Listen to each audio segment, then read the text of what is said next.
LPG gas নিয়ে জনগণের সাথে মশকরা এবং তামাশা শেষই হচ্ছে না।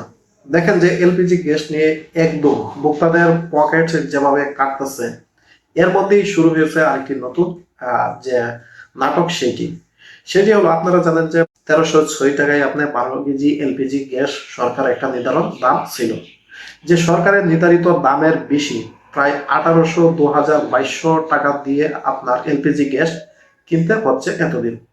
তো দেখেন যে কিভাবে এগুলোকে নিয়ন্ত্রণ করবে, সেইটা না করে এমনিতে ঊর্ধ্বমুখী। এখন তারা যে কাজটা করলো সেটা হলো এলপিজি দামের আরো বাড়িয়ে দিছে 50 টাকা। যাদের 12 কেজি গ্যাস কিনবে তাদের আরো গুনতে হবে বেশি, 50 টাকা। অর্থাৎ সরকার নতুন দাম নির্ধারণ করছে 1356 টাকা, প্রতি কেজিতে বৃদ্ধি করছে 4 টাকা 20 পয়সা।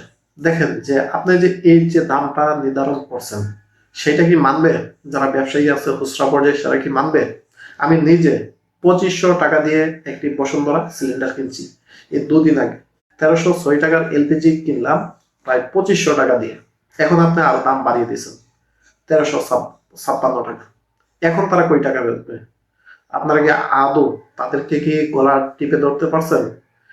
ভোক্তা অধিকাররা দেখি যে বিভিন্ন জায়গায় অভিযান পরিচালনা করে, তাদের একটাই কমপ্লিট, যে যে পরিমাণে গ্যাস আসে সেগুলোকে জনগণকে দিয়ে তারা কাভার করতে পারে না। এখন দাম বাড়িয়ে দিলে কি জনগণকে দিয়ে কাভার করা যায়? একটা কি আপনি 5 জনকে দিতে পারেন, নাকি একটা একজন দেন? তাহলে আপনি যে কয়টা আনবেন ঠিক সে কয়টা কাস্টমারে দেন। যেহেতু এখন সংকট বা কম, সে কয়টা কাস্টমারে দেন। একটা দিয়ে তো 2 জনকে দেওয়া সম্ভব না। তাহলে এই দামটা বেশি কেন? জনগণের পকেট কেন কাটা হচ্ছে? এই জিনিসটা কে দেখবে? তার মধ্যে আরেকটা নাটক শুরু হয়েছে, সেটা হলো 1356 টাকা করছেন এখন, যে যেরকম ভাবে বাড়িয়েছেন মনে হচ্ছে যে কালকে থেকে 1356 টাকা ধরে বিক্রি হবে। না, সম্ভব না।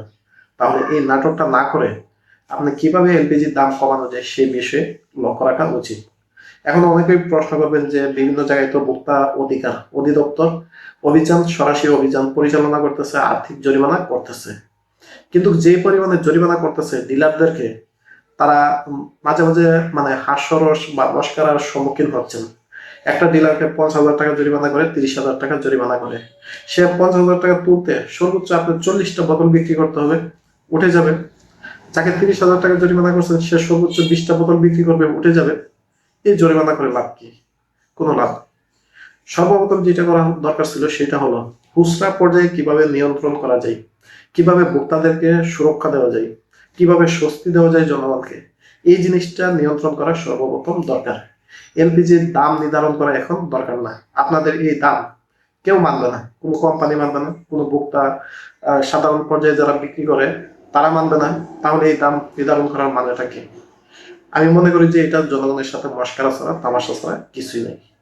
এ বিষয়ে আপনাদের কোনো মতামত থাকলে জানাতে পারেন।